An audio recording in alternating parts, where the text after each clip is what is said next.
Hello दोस्तों, तो इस वीडियो में हम बात करने वाले हैं पेनी शेयर के बारे में, जो पावर सेक्टर से बिलोंग करता है। चलिए, तो इसका बिजनेस मॉडल भी काफ़ी शानदार है, तो चलिए इसके बारे में डिस्कस कर लेते हैं। इसमें अगर आपने छोटा मोटा इन्वेस्ट कर दी तो आपको कई गुना रिटर्न मिल सकता है। तो चलिए डिस्कस कर लेते हैं इस स्टॉक के बारे में। तो सबसे पहले हम इसकी वेबसाइट पर देख लेते हैं ये किस क्षेत्र में काम करता है। तो ये पावर सेक्टर में काम करता है। बाकी हम चलते हैं इसके मार्केट कैपिटलाइजेशन के बारे में। तो सबसे पहले हम देख लेते हैं इसका मार्केट कैपिटलाइजेशन कितना है, तो उस हिसाब से हम इसे डिस्कस करते हैं। तो चलिए सबसे पहले हम इसके मार्केट कैपिटलाइजेशन को देख लेते हैं। इसका मार्केट कैपिटलाइजेशन 5195 करोड़ का है। इसका करंट प्राइस देख लेते हैं। करंट प्राइस इसका 7.58% का है, 58 पैसे का है, 7 रुपये 58 पैसे का है। इसका हाई लगाया था इसने 11 रुपये का, और इसका लो है 3 रुपये 85 पैसे का। चलिए अब बात करते हैं इसके पी रेशियो के बारे में। तो चलिए अब इसका पी रेशियो है इसका 15 रुपये का। और अब बात कर लेते हैं बुक वैल्यू के बारे में। तो बुक वैल्यू इसकी 15 रुपये 2 पैसे। डिविडेंड बिल्कुल भी नहीं देती ये कंपनी। अब बात कर लेते हैं इसके ROE और ROC और ROE। तो ROC इसका है 6 रुपये 38 पैसे का, और ROE इसका 1 रुपये 27 पैसे का। अब बात करते हैं इसके फेस वैल्यू इसका है 10 रुपये।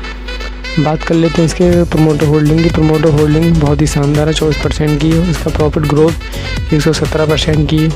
तो अब बात करते हैं इसके डेब्ट टू इक्विटी इसका है 0.49 पैसे का। तो अब बात कर लेते हैं इसके बाद में डेप्थ कितना है। तो इसके पास में डेप्थ बहुत ही ज़्यादा है, 5000 करोड़ का इसके पास में डेप्थ है, डेट है। और प्लेज परसेंटेज इसकी होल्डिंग है 94.6 पैसे की। और इसके पास में रिटर्न ऑन एसेट इसके पास में है 0.63% की। चलिए तो अब बात करते हैं बात कर लेते हैं इसके रिजर्व के ऊपर। तो चलिए अब इसका रिजर्व देख लेते हैं कितना है कंपनी के पास में रिजर्व। तो कंपनी के पास में रिजर्व 3536 करोड़ का है। और IFI की होल्डिंग इसके पास में 2.83% की है, और DI के पास में 23% की होल्डिंग है। अब बात कर लेते हैं अर्निंग पर शेयर। इसका EPS 0.50% का। और इसके बाद में फ्री कैश फ्लो पड़ा है 700। इसके बाद में कैश फ्लो पड़ा है 745 करोड़ का। और नेट प्रॉफिट इसका है 345 करोड़ का। उसके बाद में नेट कैश फ्लो है 21 करोड़ 8 लाख का। चलिए तो अब बात करते हैं इसके नेक्स्ट। अब बात कर लेते हैं इसके क्वार्टरली रिजल्ट के ऊपर। तो चलिए देख लेते हैं इसका प्रोस एंड कॉन में, मतलब अपनी पीछे बुक वैल्यू से नीचे ट्रेड कर रहा है। अब बात कर लेते हैं इसके क्वार्टरली रिजल्ट के ऊपर। क्वार्टरली रिजल्ट देख लेते हैं इसकी सेल्स देख लेते हैं। 2019 में इसकी थी 1079 करोड़, अभी बढ़कर हो चुकी है 1820 करोड़ की इसमें। और इसकी सेल्स लगातार इंक्रीज हो रही है, इसकी कंटिन्यूसली इंक्रीज हो रही है। सबसे पॉजिटिव पॉइंट इसका ये है। और इसका ऑपरेटिंग प्रॉफिट भी देख लेते हैं। ऑपरेटिंग प्रॉफिट भी इसका 345 करोड़ से बढ़कर अभी हो चुका है 628 करोड़। चलिए तो गाइस अब बात करते हैं इसके नेट प्रॉफिट की। तो इसका नेट प्रॉफिट अभी तो माइनस में चल रहा था, अभी इसका इस क्वार्टर में 242 करोड़ का पॉजिटिव है। तो अब बात कर लेते हैं इसके प्रॉफिट एंड लॉस में। इसकी सेल देख लेते हैं। मार्च 2011 में थी 737 करोड़ की। चलिए तो उसको भी देख लेते हैं हम लोग। तो सही है गाइस, देख सकते हैं आप लोग यहाँ पर 737 करोड़ इसकी 2011 में थी, अभी बढ़कर हो चुकी है इसकी 5530 करोड़ हो चुकी है बढ़कर। और इसका ऑपरेटिंग प्रॉफिट भी देख लेते हैं, बहुत ही कंटिन्यूसली बढ़ रहा है, बहुत ही पॉजिटिव पॉइंट है। ये बहुत ही तेज़ी से इंक्रीज हो रहा है। तो देख सकते हैं आप 646 करोड़ से बढ़कर अभी हो चुका है 1485 करोड़। चलिए तो अब बात करते हैं इसके नेट प्रॉफिट की ओर। नेट प्रॉफिट भी देख सकते हैं आप 162 करोड़ से बढ़कर अभी हो चुका है 345 करोड़। चलिए अब बात कर लेते हैं इसके कंपाउंडिंग सेल्स ग्रोथ के ऊपर। तो इसका कंपाउंडिंग सेल्स ग्रोथ भी देख लेते हैं। कंपाउंडिंग सेल्स ग्रोथ इसकी 10 ईयर की। तो कंपाउंडिंग सेल्स ग्रोथ इसकी है 10 ईयर की है 11%, और 5 ईयर की 0%, 3 ईयर की 6%।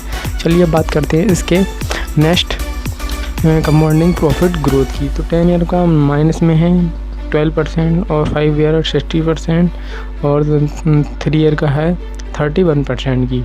चलिए अब इसका देख लेते हैं stock price CER। Stock price CER 10 year का माइनस में है 12 और 5 ईयर का है 5%, 3 ईयर का है 71% का। चलिए अब देख लेते हैं इसका return on equity. Return on equity negative में ही है सारा। चलिए तो अब बात करते हैं इसकी बैलेंस शीट के ऊपर। चलिए इसको भी देख लेते हैं हम लोग। तो इसकी बैलेंस शीट इसका मार्च 2011 में इसके पास में शेयर कैपिटल था, इसके पास में लगभग 2625 करोड़ का था। अभी बढ़कर हो चुका है इसका 6853 करोड़।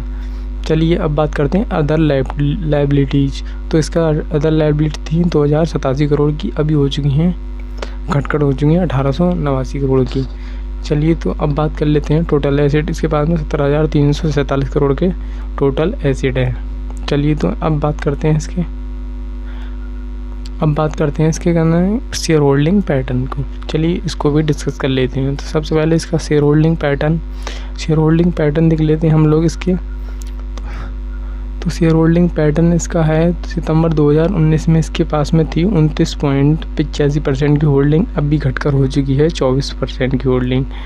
और FI की बात कर लेते हैं। FI की थी 0.61% की होल्डिंग थी, अभी बढ़कर हो चुकी है 2.83% की होल्डिंग। अब बात कर लेते हैं DI के पास में। DI के पास में बहुत ही शानदार स्टेक है इसके पास में, देख सकते हैं 2019 में DI के पास में 49.62% का स्टेक था, अभी घटकर हो चुका है 23%, 12% का स्टेक हो चुका है। चलिए अब बात कर लेते हैं पब्लिक के पास में अभी थी 19.89% की होल्डिंग। चलिए अब बात कर लेते हैं इसके यहाँ अभी हो चुकी है 50% की होल्डिंग हो चुकी है। चलिए आई होप कि आप लोगों को ये वीडियो अच्छा लगा होगा। वीडियो अच्छा लगा हो तो वीडियो को लाइक शेयर और चैनल पर नए हो तो चैनल को सब्सक्राइब कर देना। चलिए मिलते हैं नेक्स्ट वीडियो में।